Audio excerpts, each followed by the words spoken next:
Hello, saver. Whether you're saving for that trip to the tropics or saving for an emergency, now is the time to take advantage of Wells Fargo's savings options. Wells Fargo offers savings accounts that can help you save towards your goals. So, what are you saving for? Visit a Wells Fargo branch or wellsfargo.com/save to open a savings account today. Wells Fargo Bank, N.A., member FDIC.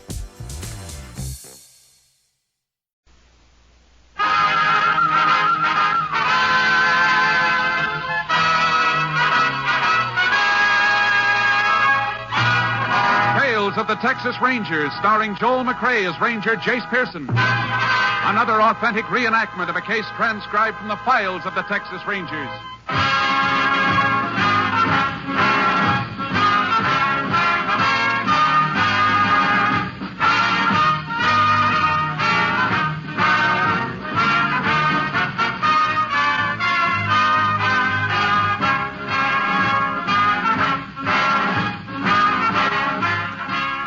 Names, dates, and places in the following story are fictitious for obvious reasons.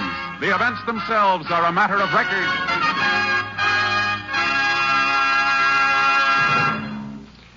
Every day, Monday through Friday, there's top entertainment all day long when you set your radio dial to NBC. Listen for Double or Nothing, and you'll hear one of radio's funniest quiz shows. Yes, Walter O'Keefe consistently comes up with great comedy entertainment Monday through Friday on Double or Nothing. Listen, and you'll agree. And then there's the program with the heart, Strike It Rich. The grand entertainment that Warren Hull brings you every day on Strike It Rich is just what the doctor ordered if you suffer from the housework blues.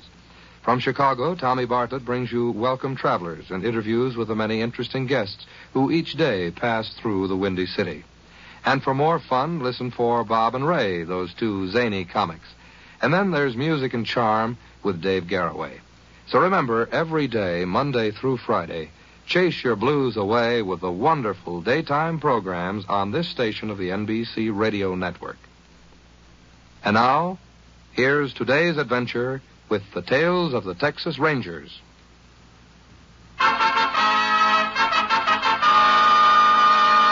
And now, from the files of the Texas Rangers, the case called Jailbird.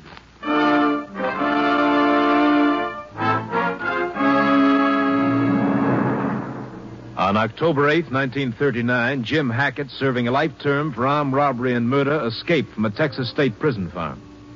He was assisted in his escape by a woman believed to be his wife. A statewide manhunt was carried on by all law enforcement bodies.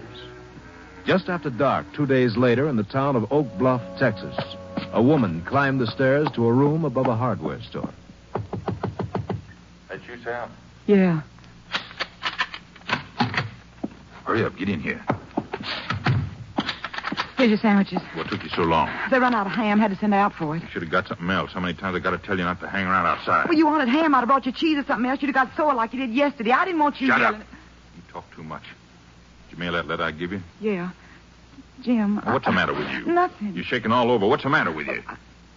I think somebody's seen me. What are you talking about? When I was in the cafe waiting for your sandwiches, this man, he kept looking at me. Cop? I don't know. He didn't have no badge or nothing. Could have been one of them hick constables. Did he tell you? I don't know. I came back here as quick as I could. Turn out the light. What for? Turn it out. Well, what you gonna do? I'm going to pull this shade and take a look. There's a man out there. Stand across the street. Come on over here. Either one? Well, let me see. Keep your face away from that window. But how can I see if you don't... Quit talking and look. Either one that was in that cafe? Yeah. He's a cop. You dumb. I couldn't help Shut up. it. You and that blonde hair of yours. Maybe I would have died. I could die back real quick. Too late now. You should have thought of that before. What are we gonna do? I don't know yet. I got to figure. Jim, coming down the street, them two men. Yeah, ain't no doubt about them being cops either. Sheriff and one of his boys. Well, maybe they ain't after us. Maybe they don't Will even you know... shut up? You got to get out of here. Come on. Well, come on, will you? Ain't we gonna take our stuff along? Are you crazy? Come on. Now, wait a minute. Huh? All right, let's go. Not that way. We're going out the back. There ain't no way out Don't the back. talk so loud. We'll make it down the fire escape. I'll get out first. Now, don't leave me in here. Will you quit talking so loud? Come on, give me your hand. Okay. Come on. Come this way. All right. Wait a minute. I want to close the window. All right, keep going. I'm right behind you. All right. Well, move, will you? Get up, Steve. Let me alone, will you? Okay. Now let's see. Jim. Huh? Come around that corner. Hold it there, you two. Why, you did it! Come on. You killed him. You killed a cop. One less after us. Pick up your feet. Come on.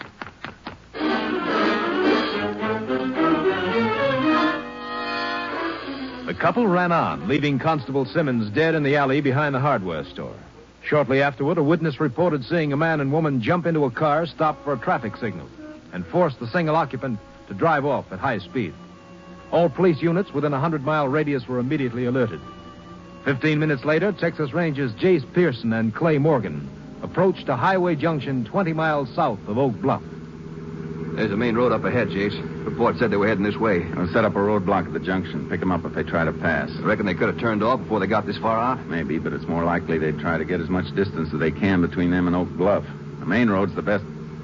Clay, car coming up that highway now. Yeah, it sure looks like them. Boy, they must be doing 90. Hang on. There they go. They're really hitting it. Afraid we're not going to be able to keep up with them. This horse trailer slows us down too much. Yeah, this upgrade doesn't help any. Sure wish I could try a few rifle shots at them. You can't risk it, not with that other man in the car. Oh, we're losing them, Jace. They're already over the top of the hill. I better get hold of headquarters. Unit 10 to KTXA.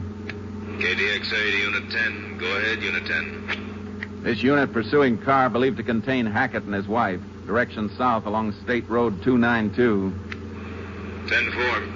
Unit 14 approaching your position from north. We'll inform that unit to set up block. 10-4. Unit 10 clear. KTXA. Yeah, with 14 waiting for them down the road, I don't feel so bad about their getting out of sight. And they probably saw us coming after them, though. Take a good look down every side road we pass, Clay, just in case they decide to turn off. Jace, there they are, halfway down the hill. Yeah. Didn't get as far ahead as I thought. Look at them weaving. Must have had a blowout or something. I think we're gaining a little. They're not going to make that curve up ahead, Jace. They're going off the road. Over the embankment. Keep on your toes when we stop. I doubt if anybody's going to walk away from that wreck. Poor guy that was with him, he probably got it, too. There's the car in that gully. Don't see anybody around. They must all still be in the car. And get down through here. Yeah. Over there, Clay. Huh? By that mesquite partway down. Hey, it's a man. It's been thrown clear when the car turned over. It's not Hackett. I reckon it's the fellow that owned the car. He dead? Yeah. Hey, Jace. What's the matter? This fellow didn't get killed in the wreck. He's been shot. Let's get over to that car. Watch it. If anybody's inside, can't be much left of them. You better be sure. Careful of the broken glass. Uh-huh. Not in here. Oh. But look at that. What? That hand throttle. Hey, pulled out all the way. That's why the car was weaving before it went off the road. There was nobody in it but a dead man. You figure Hackett and his wife got out, pulled out the throttle, then just let the car go? Probably. That would account for why we gained on them coming over the hill. And they're bound to be around here somewhere on foot. Yeah. Let's go see if we can pick up a trail.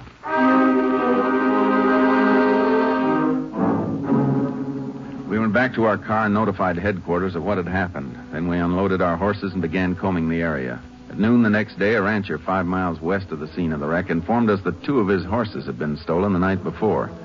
We figured that Hackett and his wife had gotten away. We drove to the lab at Austin and started going over the articles taken from the room in Oak Bluff where the fugitives had been hiding. Our first break was a crumpled sheet of paper which had been removed from the wastebasket. It was the beginning of a letter in Hackett's handwriting to a man named Len.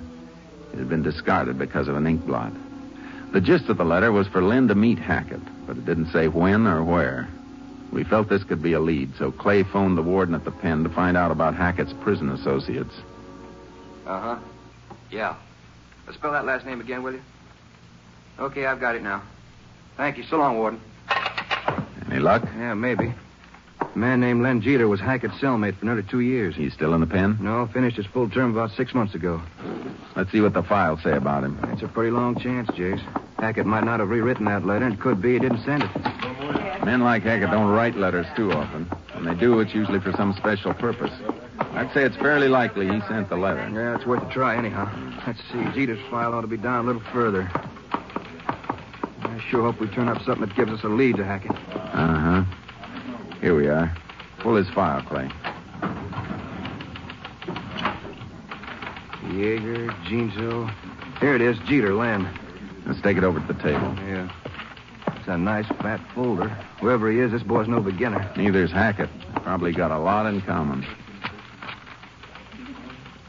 Here's a mugshot of him, Jace. Looks like he wanted to chew up the camera. Yeah, turn the page. See what kind of a record he has. 16 arrests, 5 convictions. Let me see it a second. This should be some help. What's that? He's lived at the same place for the past 20 years when he wasn't in jail. Just outside Fuller.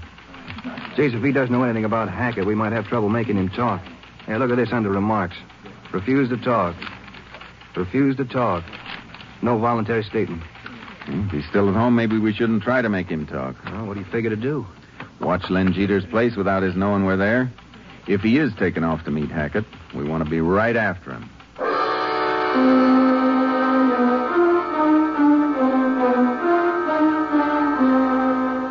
We contacted the sheriff at Fuller, Texas, and told him what we had in mind. Then we drove out to Len Jeter's place.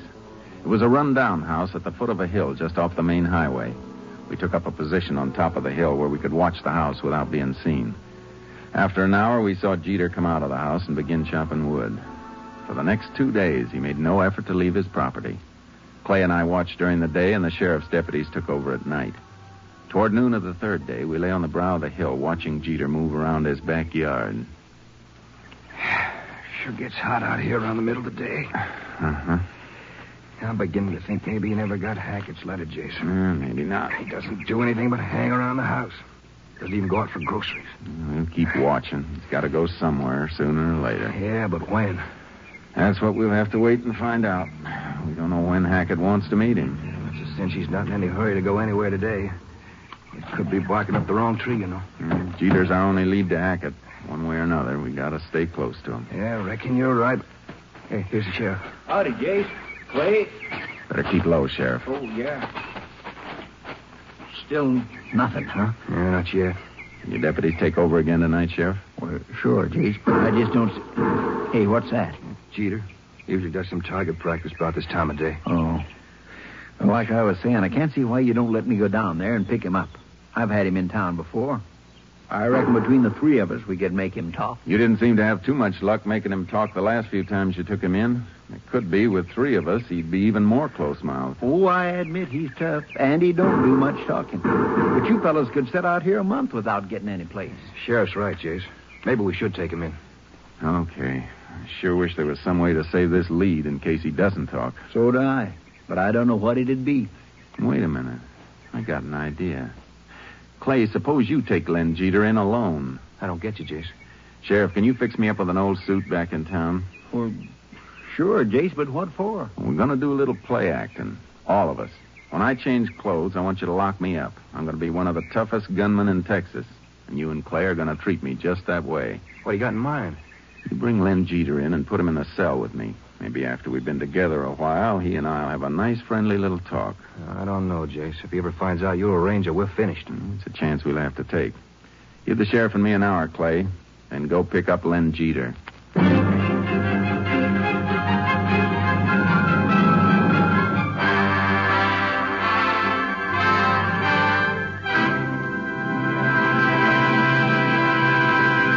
In just a moment, we will continue with Tales of the Texas Rangers, starring Joel McCrea as Ranger Jace Pearson.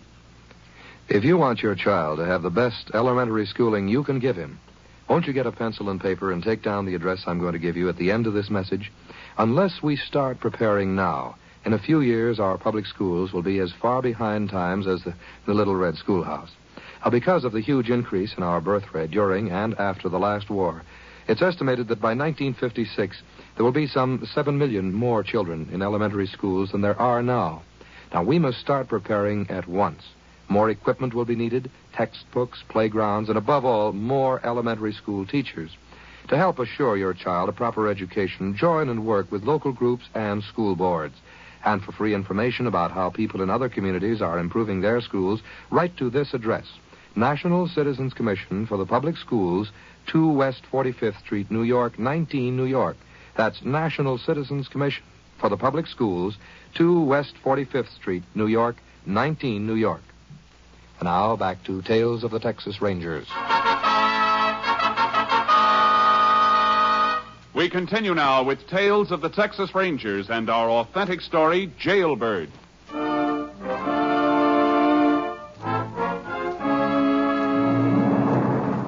After I changed clothes, the sheriff locked me in an empty cell at the county jail. 2 hours later, I was still there, alone. It was pretty evident Lynn Jeter hadn't talked. Then I heard the outer door open and close. Clay and the sheriff came along the corridor with Jeter.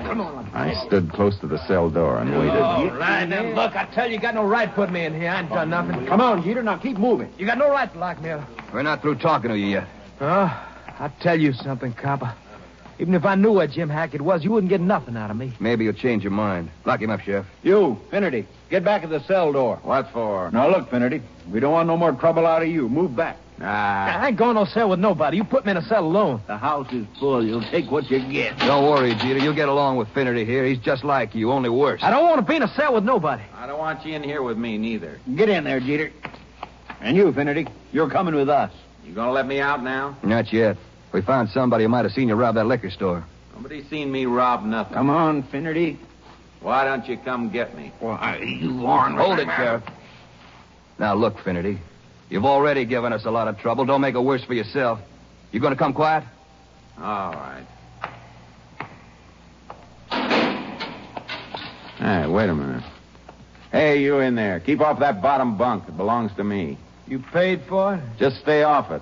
Find you on it when I come back. Come on. Take your hands off me. All right, Finnerty. Come on, let's go. I said take your hands off me. Put the cuffs on him, Sheriff.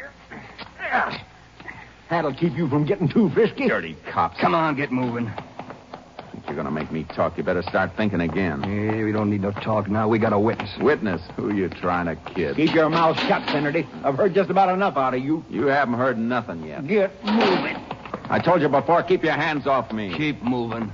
Pretty smart, Ranger. I wish there were just one of you here. I'd show Come you. on, Finnerty. We don't want any more trouble from you. I reckon you can relax now, Clay. Yeah. Forgot myself for a second. Boy, you tough. You almost had me fooled. I still have to convince Jeter. You get anything out of him? Not a word, Jace. You were right about that. You search his place? Nothing. Well, what's the next move? I'll stay in the sheriff's office for half an hour, and you can take me back to Jeter.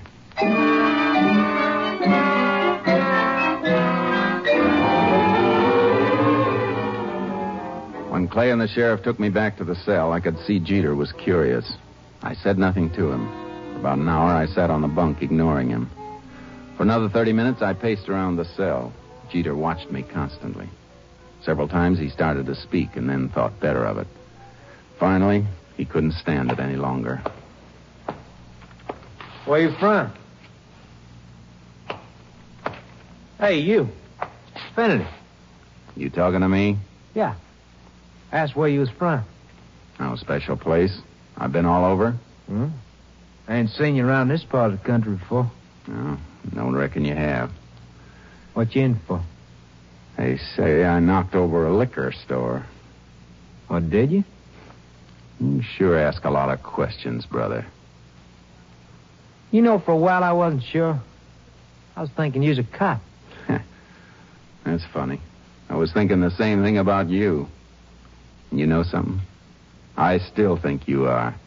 You think I'm a cop? Wouldn't be the first time they put one in my cell trying to make me talk. You crazy, I know cop. Yeah, that's what they always say.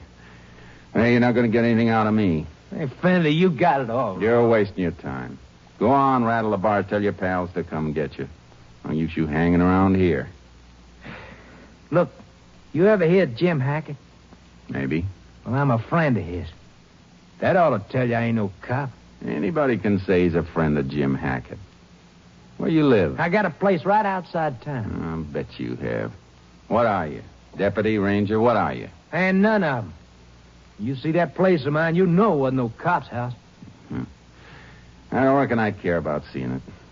Now let me be, brother. I got some thinking to do.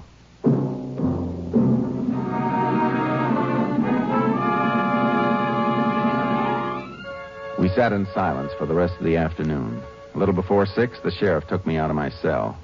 Jeter was to be released an hour later and taken to the bus station. I went over there ahead of time, bought a newspaper, and sat on a bench in full view of the entrance and waited. At 7:15, Jeter came in. I pretended not to see him. He walked over to where I was sitting and stood looking at me. Oh, Finley. See, they sprung you. Huh? Oh, it's you. What are you doing, tailing me? I ain't telling you or nobody else. They let me out. I'm going home. Is that right? Go on, beat it, copper. Finley, for the last time, I ain't no cop. You say they let you out? Yeah. How come they didn't take you home? Well, they didn't have no car hand to give me bus fare instead. Ah, you ought to get a better story than that, copper. Now beat it. I want to read my paper. Look, Finley, where you headed? You'd like to know, wouldn't you? Okay, copper, I'll tell you. I'm going to Oklahoma City. You going to make something out of that? Bus for the north don't leave till 8 tomorrow morning. I just found that out. Reckon I can kill time till then. I'd just as soon do it alone. I want to show you something, Finley. What? I just want to prove I ain't no cop. How about you coming out to my place? I'll feed you, give you a flop for the night. Huh? I'm okay right here. Besides, I got to go to Oklahoma City in the morning. The bus comes in here long for you. You can catch it near my place. How about it? Well, okay, I got nothing to lose. I reckon if you're going to keep tailing me, you might as well feed me.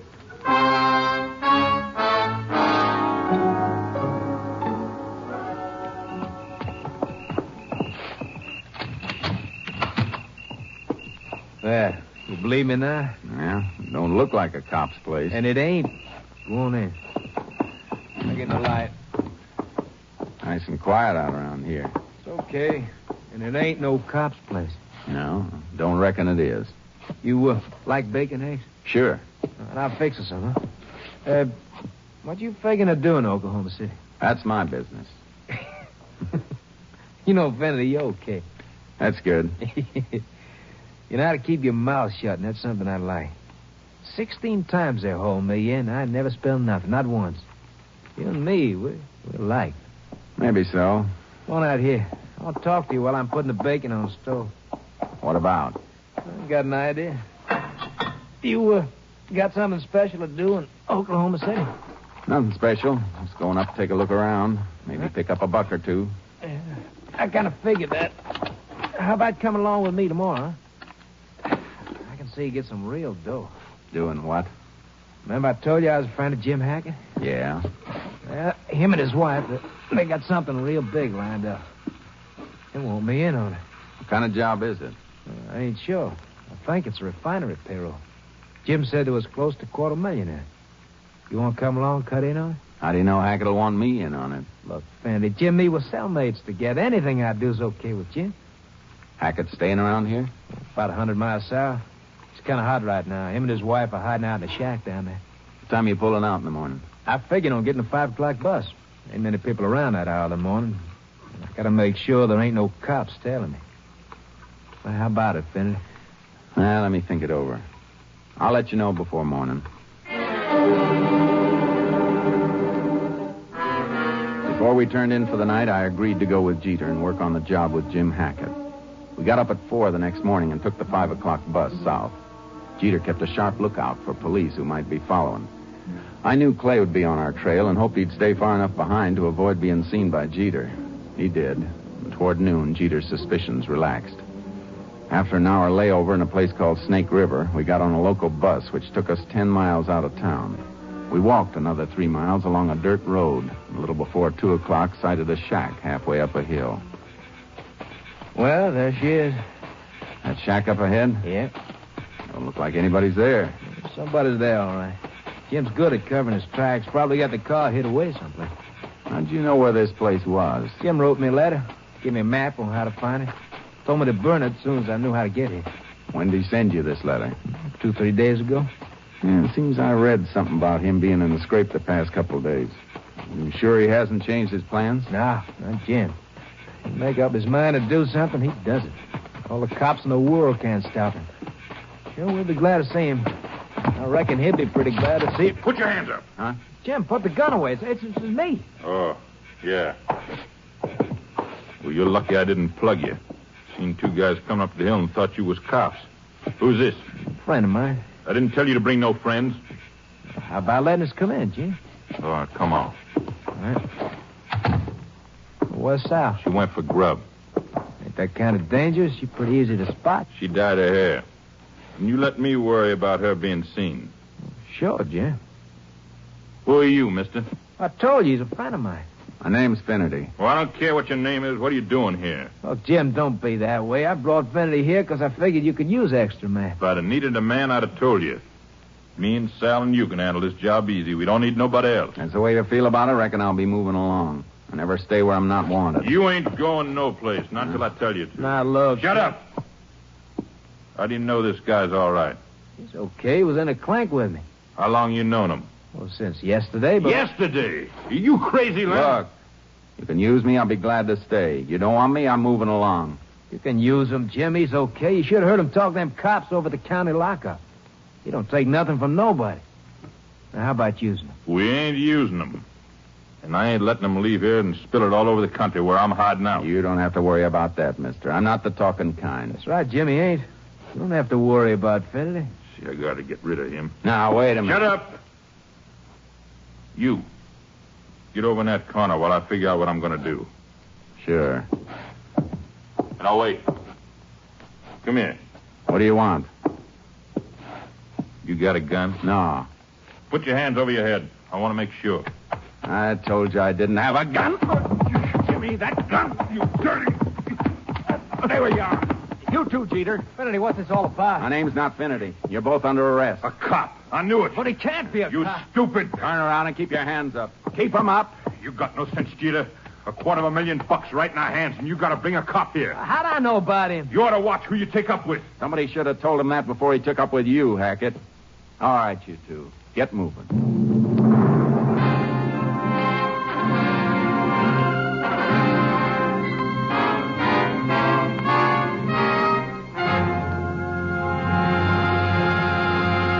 In just a moment, we will tell you the results of the case you have just heard. Throughout the remainder of the day, NBC will bring you more great entertainment to brighten your listening. The First Nighter, starring Barbara Luddy and Olin Soule, will bring you an amusing drama of a man who made gold at $1 a minute in his basement workshop. Then Miss Margaret Truman will step before the NBC microphones to introduce talented stars in khaki and blue. And for another amusing play, listen to the Theater Guild on the Air production of The Bishop Misbehaves, with an all-star cast including Charles Lawton, Josephine Hull, and Vanessa Brown. In the mirth and melody department, Phil Harris and Alice Faye will star in a bright 30 minutes of enjoyable, relaxing entertainment. Be sure to hear Phil and Alice and their Court of Royal Gestures later today. Remember, too, that Jack Parr will come a-calling tonight with the $64 question, and a program packed with question marks and laughs. So, for fine entertainment, always tune to the 3 familiar NBC chimes, your invitation to the best in radio listening. And now back to the conclusion of today's Tales of the Texas Rangers.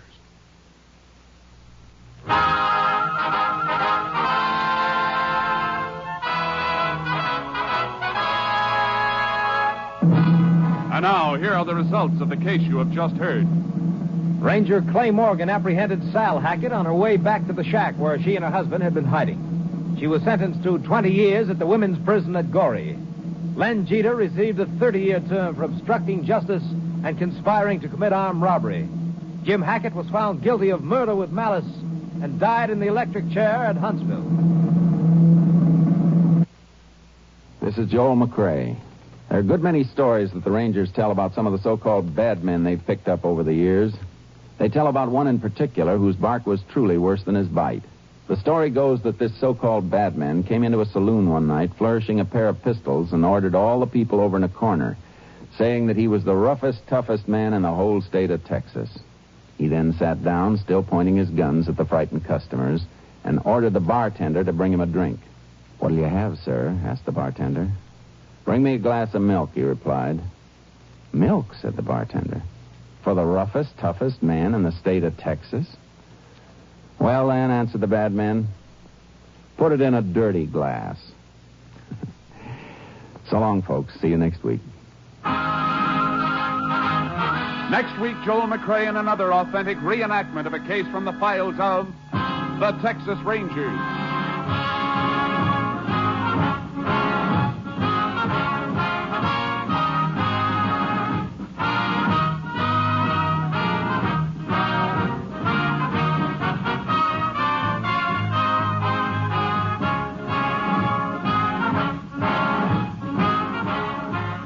technical advisor was Captain M.T. Lone Wolf Gonzalez of the Texas Rangers.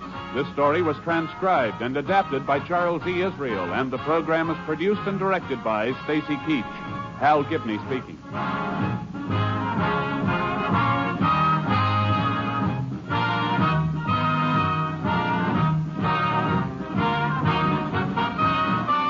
Next, it's The Chase on NBC.